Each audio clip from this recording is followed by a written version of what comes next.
Hi, this is Miss Gunter. Today we're looking at Unit 3, Lesson 11, Linear versus Exponential Tables. This is a must-do lesson.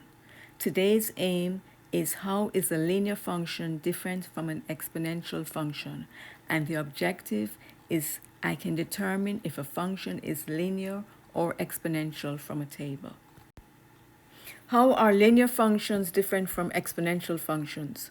With linear functions, the rate of change or slope is constant, and we add the same amount over equal intervals. With exponential functions, we have what's called a constant ratio, and we multiply the same amount over equal intervals. How can we tell if a function is linear or exponential from a table? Well, for a given change in input values, if the output values change by adding the same amount each time, then the function is linear.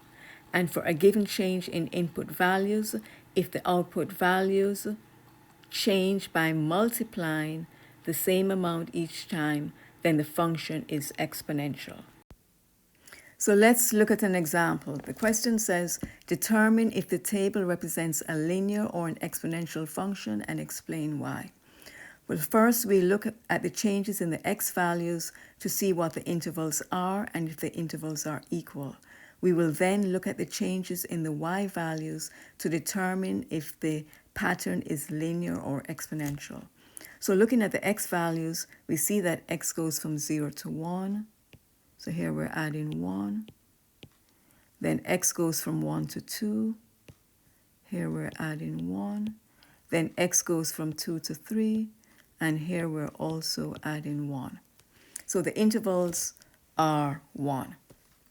Now, in looking at the y values, we're first going to check to see if the pattern is linear.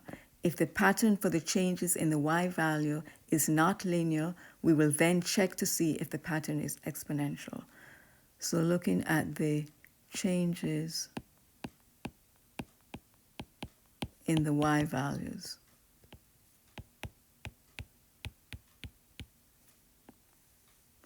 So when y goes from -6 to -1, the change is -1 minus -6.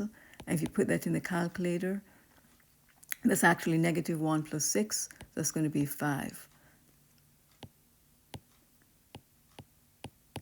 When y goes from -1 to 4, the change is 4 minus -1. And that's 4 plus 1, and that's 5. So that's also positive 5. Then y goes from 4 to 9, and the change is 9 minus 4, and that's 5.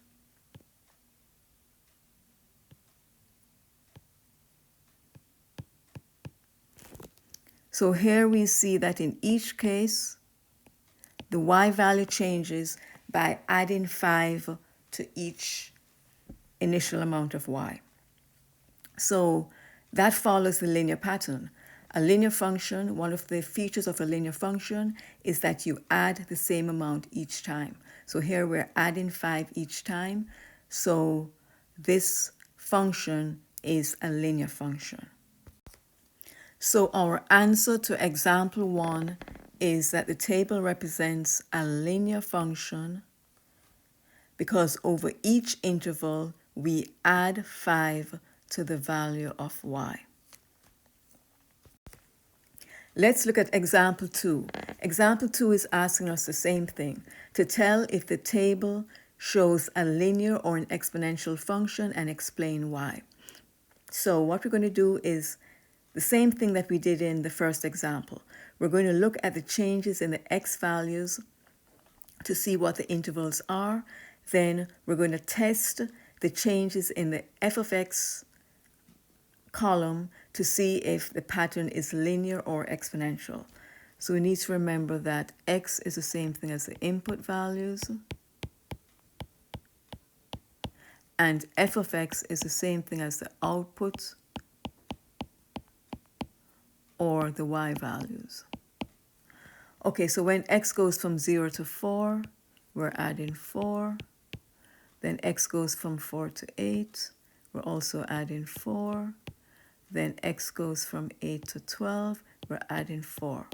So the intervals are the same and they're 4. Now, in checking the output values, let's first do a linear check to see if the pattern is linear. So I'm going to write here, linear check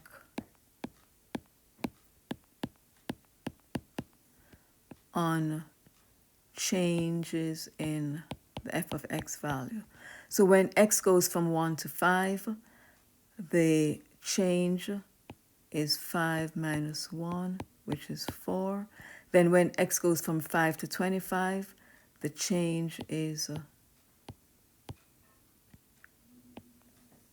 25 minus 5, which is 20.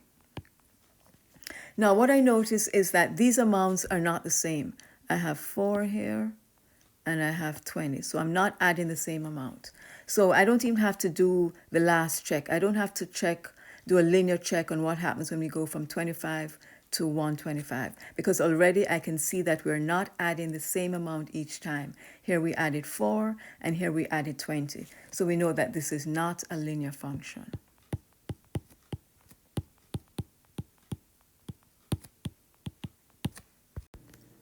So let's do a check on the f of x values to see if they follow an exponential pattern. Now, if in looking at the table, if I can't readily tell what number I'm multiplying each f of x value by to get the next value, then I'm going to use the calculator to help me, and that's what I'm going to do here. So when f of x goes from 1 to 5, if it follows an exponential pattern, the change would be 5 divided by 1, which is 5. Then when f of x goes from 5 to 25, the change, if it's exponential, would be 25 divided by 5, and that's also 5. And when f of x goes from 25 to 125, the change in f of x is 125 divided by 25, which is also 5. So what we see is that each f of x value is found by multiplying the previous f of x value by 5. So that's in fact what an exponential function does. You multiply by a constant ratio to find the next term. So our answer to example 2 is that the function in the table is exponential because over each interval we multiply by 5 to find the next value of f of x. So let's look at a third example. We have to tell if the table shows a linear or an exponential function and explain why. So we're going to look at the intervals. Here we notice that the changes in the x value, each x value increases by 1. So the intervals are the same and they're equal to 1.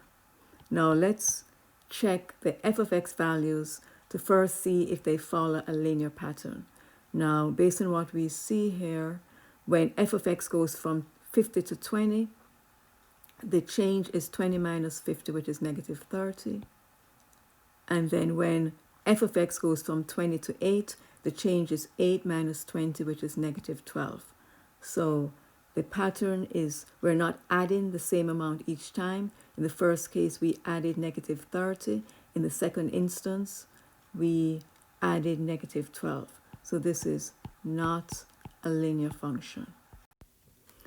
So let's look at the changes in the f of x values to see if the table follows an exponential pattern. So when f of x goes from 50 to 20, the change is 20 divided by 50, which is 0.4. When f of x goes from 20 to 8, the change in f of x is 8 divided by 20, which is 0.4. And when f of x goes from 8 to 3.2, the change in f of x is 3.2 divided by 8, which is also 0.4. So here we see that each time we multiply the f of x value by 0.4 to find the next f of x value in the table. So this pattern is actually an exponential pattern. So the function is an exponential function. So our answer to example 3 is that the function in the table is exponential because over each interval we multiply by 0.4 to get the next value of f of x.